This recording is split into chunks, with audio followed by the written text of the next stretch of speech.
रहा है।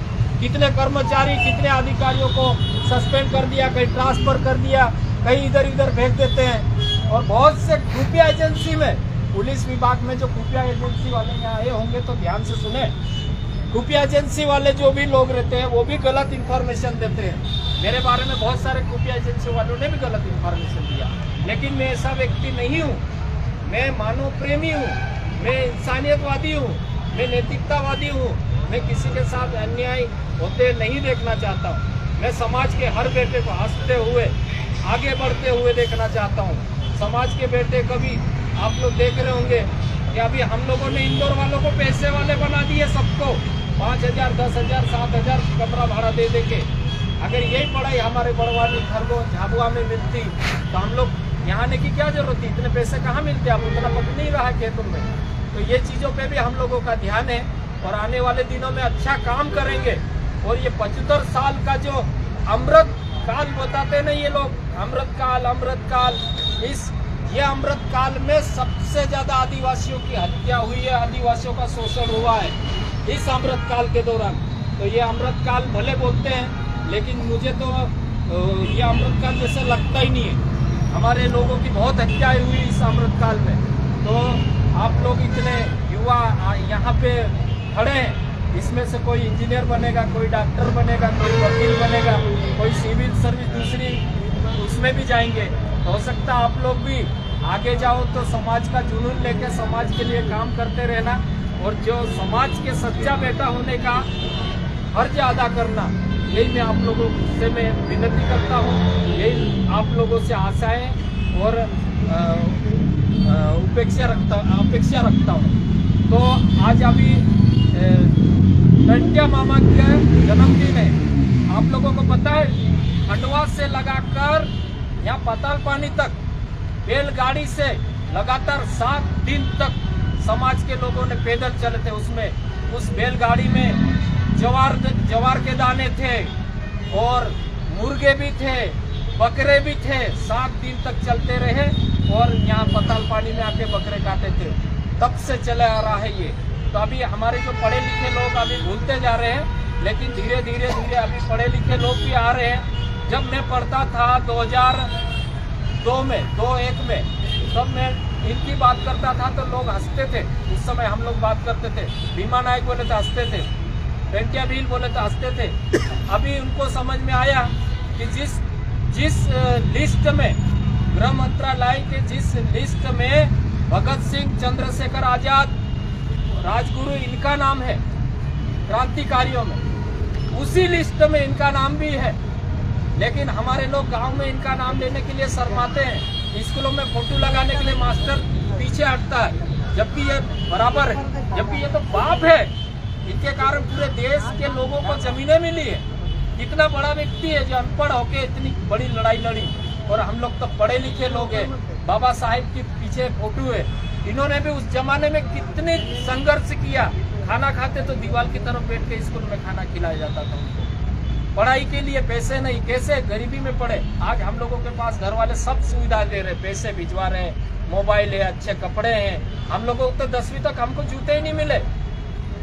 ये 15 अगस्त 26 जनवरी के प्रभात फेरी में शामिल नहीं हो पाते थे हम लोग। 10वीं तक मुझे 10वीं परीक्षा देने का पेन नहीं थी। एक आदमी 2 रुपए दिया, उससे 10वीं की एग्जाम दे के आया था।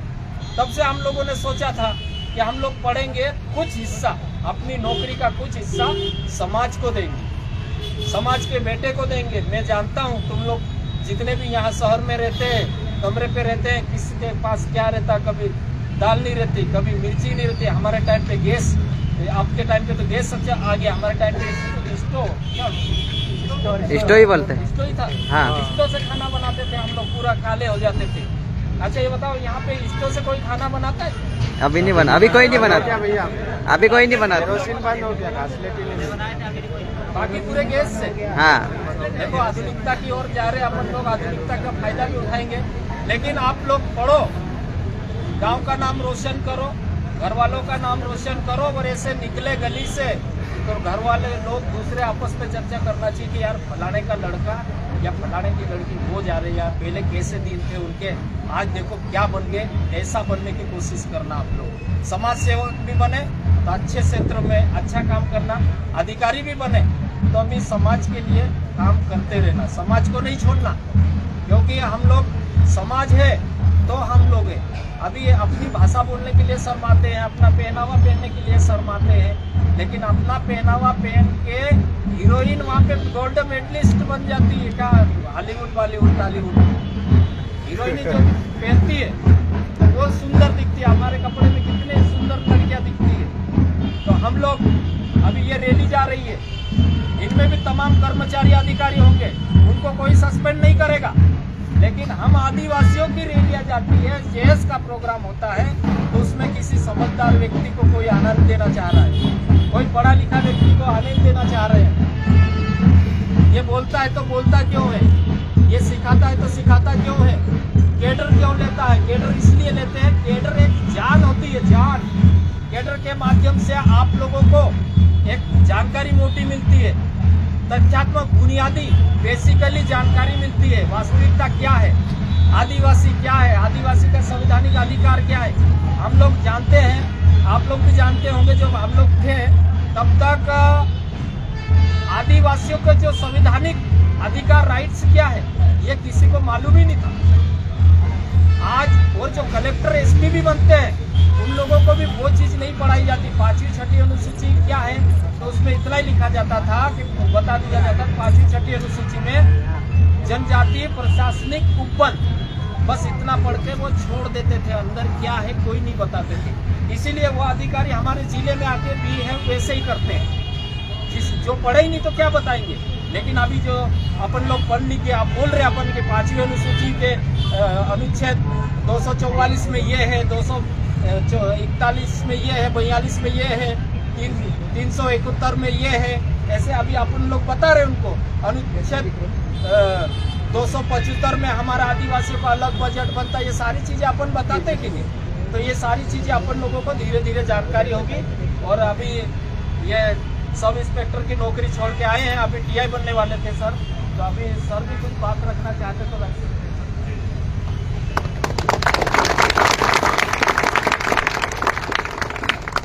जोहार साथियों, जोहार जोहार।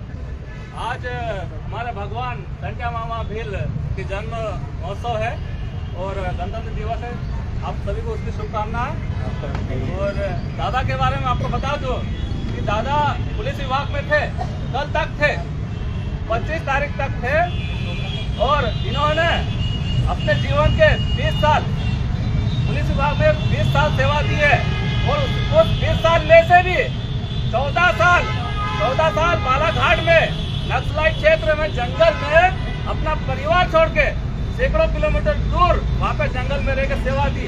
20 साल में से पूरे के पूरे 14 साल जंगल में सेवा देने के बावजूद, दो दुर्गम सेवा पदक मिलने के बावजूद, जब वो छुट्टी लेकर समाज की सेवा कर रहे थे, समाज को जागरूक करने का काम कर रहे थे, और उसी कारण उनको सेवा से बर्खास्त कर दिया गया है।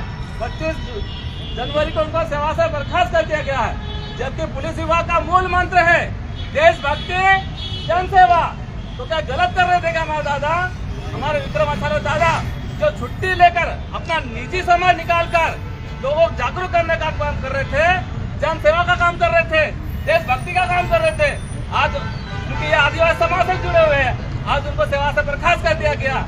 अगर इनकी जगह कोई गैर आदिवासी होता, सामान्य वर्ग का व्यक्ति होता, तो RSS आज रैली में गया होता, तो उनको और पुरस्कार देने का काम करते हैं। जो गरीब परिवार से होने के बावजूद भी पूरे 14 साल अगर पहाड़ी क्षेत्र में अगर सेवा दी हो, अपने परिवार से दूर रहकर दी हो, और अपना व्यक्तिगत समय निकाल कर समाज को जागरूक करने का काम कर रहे हो, ऐसे व्यक्ति को सम्मानित किया जाना चाहिए था। ऐसे व्यक्ति को सम्मानित किया जाना था। सम्मान करने के बजाय उनको आज उनकी सेवा से उनको बर्खास्त कर दिया गया है। तो ये सिर्फ हमारे आदिवासियों के ऊपर क्यों हो रहा है, जबकि हमारा जो प्रतिनिधि है, जो हमारे चुने हुए नेता है, मंत्री है, मुख्यमंत्री, प्रधानमंत्री है, वो संविधान की शपथ लेकर जाते हैं विधानसभा लोकसभा में, और कौन सा काम करते हैं, ये आबा बाबाओं के चरणों में वंदन कर रहे हैं। वो क्या कर रहे हैं, जबकि हमने संविधान की प्रस्तावना में लिखा है कि भारत पंथ निरपेक्ष राष्ट्र होगा, भारत जैसा कोई धर्म नहीं होगा। जब उनको संविधान की शपथ लिए तो उनको सारे धर्मों को समान रूप से देखना चाहिए। और ये धार्मिक काम करने का काम हमारे देश में बहुत सारे हमारे शंकराचार्य, पुजारी है, मौलवी है, पादरी है, उनका काम है, उनके ऊपर छोड़ना चाहिए। उनको देश विकास का काम करना चाहिए और देश विकास का काम छोड़ के क्या कर रहे हैं, मंदिर बाबा के चक्कर काट रहे हैं। तो जो काम उन लोगों को हमने सौंपा था, जिनको हमने चुना था, वो काम अपना छोड़ के आज दूसरे काम में लग गए। तो हमको आज दोबारा हमको जागना पड़ेगा। आज हमें अनपढ़ बना जा रहा है, हमारी शिक्षा को खत्म किया जा रहा है, हमारे स्कूलों को बंद किया जा रहा है और सरकारी स्कूल को बंद करके निजी स्कूलों को बढ़ावा दिया जा रहा है। प्राइवेट स्कूल खोला जा रहा है। क्यों खोला जा रहा है? क्योंकि हमारी शिक्षा को खत्म करना है। अगर कोई बच्चा पढ़ नहीं पाएगा, 8वीं तक बेचारा बिना एग्जाम के पास कर दिया जाता है, उसको अनपढ़ बराबर 10वीं 12वीं में फेल हो जाता है। अगर वो फेल हो जाएगा तो क्या बनेगा? वही आपके व्हाट्सएप यूनिवर्सिटी का जो वीडियो देख के मैसेज पढ़ के वो धार्मिक अंधा हो जाएगा, अंधभक्त बन जाएगा और ऐसी रैलियों में जाएगा, पार्टियों की रैलियों में जाएगा, वहाँ नारे लगाएगा, उनकी कुर्सियां उठाएगा, झंडा उठाएगा, बैनर उठाएगा और उनको वोट देना काम करेगा। इसलिए वो साजिश के तहत, इस साजिश के तहत हमको पढ़ना नहीं दिया जा रहा है। हमारी शिक्षा व्यवस्था को खत्म किया जा रहा है। जानबूझ के सब हो रहा है। जो आज हमारे पूर्वजों ने, चाहे वो घंटा मामा भील हो, बिरसा मुंडा हो, तिलका मांझी हो, तमाम सारे हमारे आदिवासी जो पूर्वज है, उन्होंने अंग्रेजों से लड़ा, उन जमींदारों से लड़ा, सेठ साहूकारों से लड़ा, राजा महाराजाओं से लड़के हमारा जंगल बचाया, हमारी जमीन बचाया। आज उसी जंगल को, उसी जमीन को कुछ कंपनियों को बचाया जा रहा है। आज हर जंगल काटा जा रहा है। क्यों काटा जा रहा है? क्योंकि हमारे पूर्वजों ने जंगल को बचाया था, हमारी जमीन बचाए थे। तो आज वही हमारी जमीन, हमारी मातृभूमि और माता को ये कंपनियों का, अडानी अंबानी के हवाले किया जा रहा है। तो दोस्तों, हमारे को बहुत अत्याचार हो रहा है। हमारे जल जंगल जमीन आज खतरे में है, हमारा आरक्षण खतरे में, हमारा संविधान खतरे में। आज बाबा साहब ने जो हमारा संविधान बनाया था, हमको वोट देने का अधिकार दिया था, पानी पीने का अधिकार दिया था, आज इंसान होने का अधिकार दिया था। आज उस संविधान को खत्म करने की साजिश चल रही है। तो हमको इस संविधान को बचाना है जो बाबा साहब अम्बेडकर ने हमें दिया था। जो जंगल की जमीन को बचाना है, जो बिरसा मुंडा, रेंगापुर ने हमको जो जंगल दिया था, वो जंगल हमको बचाना है। जो सावित्रीबाई फुले ने, महात्मा ज्योतिबा फुले ने जो हमको पढ़ने का अधिकार दिया था, उन स्कूलों को हमको बचाना है। इसलिए आने वाले भविष्य में, आने वाले कल को आप सभी संघर्ष के लिए आपको तैयार रहना पड़ेगा। जय जवाहर, जय आदिवासी, जय संविधान।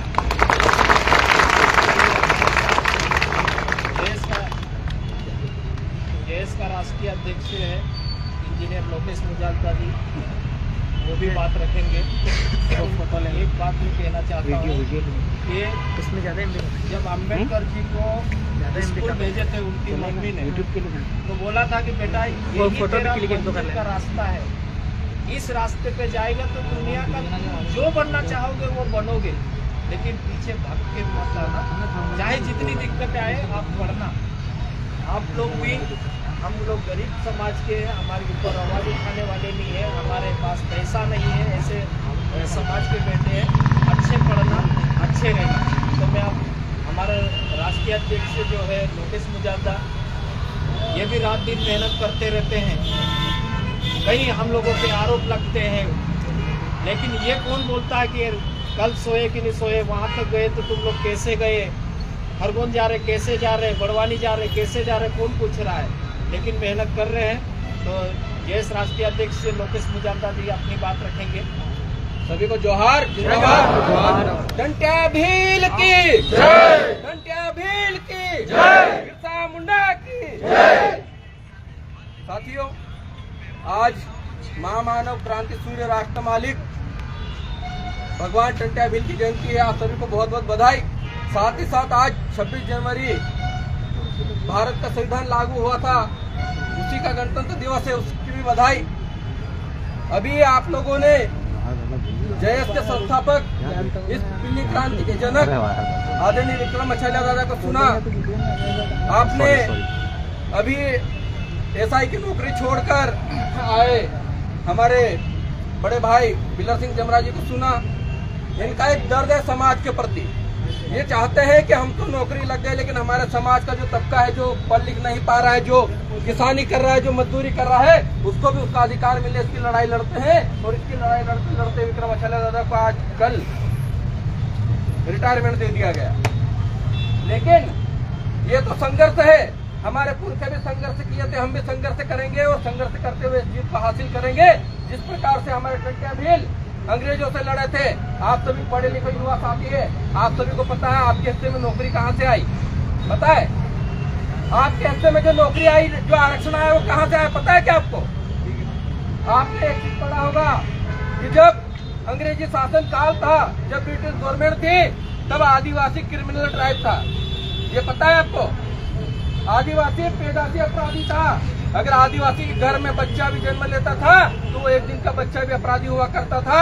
लेकिन ये टंटिया भील थे जिन्होंने हमारे हिस्से में नौकरी लाए और हमारे हिस्से में आरक्षण आया, तब जाके हम लोग अधिकारी कर्मचारी बन रहे हैं, पढ़ लिख पा रहे हैं। ये आप हम सबको पता होना चाहिए।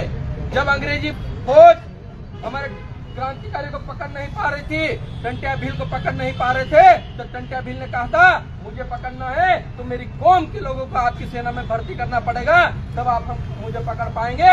और उसी के बाद ब्रिटिश गवर्नमेंट ने क्रिमिनल ट्राइब का जो कानून था वो बदला और हमारे लोगों को नौकरियां देना शुरू की। वहीं से आरक्षण पैदा हुआ। आज हमारे समाज के लोग कलेक्टर, IAS, ADM बनते हैं। ये हमारे टंटिया भील के देन है, इसलिए हमको गर्व होना चाहिए।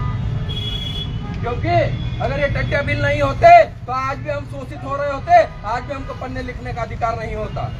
तो सबसे पहले टंटिया भील हमको नौकरी दिलाने का काम किए, उसका एहसान याद रखना चाहिए और उनके अधूरे काम को पूरा करने का सपना जो हमारा है, उनका काम था, उसको पूरा करना चाहिए।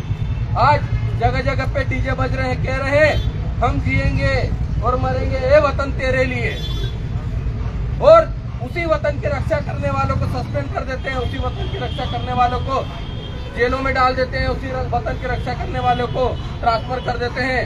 तो ये सब हो रहा है। इन सब चीजों को हम लोगों को देखना होगा, सोचना होगा और इस अन्याय अत्याचार की लड़ाई में सबको एकजुट होकर लड़ना होगा। आज जो आप लोगों ने पीला कलर अपने गले में डाला है, ये पीला कलर क्या है पता है आपको? ये पीला कलर जयस का कलर है, गोंडवाना का भी कलर है। ये पीला कलर क्यों लिया है? क्योंकि जब माँ की कोख से जब बच्चा जन्म लेता है उसका कलर भी पीला होता है, और जब धरती से कोई बीज अंकुरित होता है उसका कलर भी पीला होता है। साथ ही साथ जब सूरज सुबह सुबह उगता है उसका कलर भी पीला होता है। इसलिए हम लोगों ने ये कलर, पीला कलर हम लोगों ने धारण किया। ये उदय का प्रतीक है। जब जब कोई चीज पैदा होती है तब पीला कलर होता है, तो उदय का प्रतीक है। इसलिए हम लोग पीला कलर गले में डाल के रखते हैं। और यही पीली क्रांति एक दिन आदिवासियों को स्थापित करने के लिए काम करेगी। इसलिए हम लोग जेएस के साथ काम कर रहे हैं, जेएस के साथ मिलकर काम कर रहे हैं। तो हम सब बड़े सौभाग्यशाली हैं कि इस 21वीं सदी में हम लोगों को ये मौका मिला कि हम लोग हमारे अधिकारों को और हमारे समाज को बचा पाए। जो काम टंटिया भील, बिरसा मुंडा, खाजा नायक, भीमा नायक, राघोजी भांगरे ने करके गए, जो काम बाबा साहब करके गए, उस काम को आगे बढ़ाते हुए हम संविधान की रक्षा करते हुए संवैधानिक पश्चिमों पर चलते हुए संवैधानिक हक अधिकारों की लड़ाई लड़ रहे हैं। पूरे भारत देश में आज भी अगर कहीं बात होती है तो जयस की बात होती है। क्यों? क्योंकि इस जयस ने वास्तविकता को दिखाया है। इसी जयस ने कहा कि हमारे पुरखे थे, आज से 15 साल पहले आप याद कीजिए, कोई भी अधिकारी कर्मचारी शहर में आकर अपने आप को आदिवासी नहीं कहता था क्या? लेकिन आज ऐसी कंडीशन है कि आप सब गर्व से अपने आप को आदिवासी कहते हैं और लिखते हैं कि आदिवासी इस देश का मूल मालिक है और इस देश का पहला नागरिक मालिक है। तो कोई भी उसको डिनाई नहीं करता है। तो ये हमारी ताकत है, ये हमारे पुरखों की देन है। उस पुरखों की देन को और जल जंगल जमीन को बचाने के लिए हर संभव सभी को मिलकर प्रयास करना चाहिए। आप हम सब मिलकर इस देश में एक क्रांति को आगे बढ़ाते हुए संविधान की रक्षा करते हुए संविधान की रक्षा करेंगे, यही प्रण लेंगे। आज अभी एक रैली आ रही है, इसलिए हम लोग रुके हैं। एक रैली बाणगंगा से शुरू हुई है, डीजे लेकर आ रहे हैं। थोड़ी दूर हम लोग भी ट्रांसपोर्ट नगर चौराहे तक जाएंगे, उनके साथ नाचते नाचते वापस यहाँ आ जाएंगे। फिर माल्यार्पण करेंगे और माल्यार्पण करके हम लोग पाताल पानी, जहाँ पर टंटिया भील का शहादत स्थल समाधि है, वहाँ पर हम लोग जाकर टंटिया भील को नमन करते हुए उनको याद करेंगे, उनकी शपथ लेंगे। तो ये आज का कार्यक्रम है।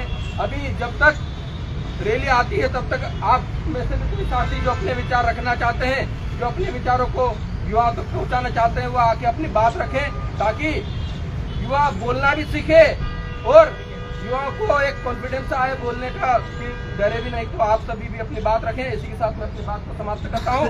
सभी को जोहार, जिंदाबाद। हम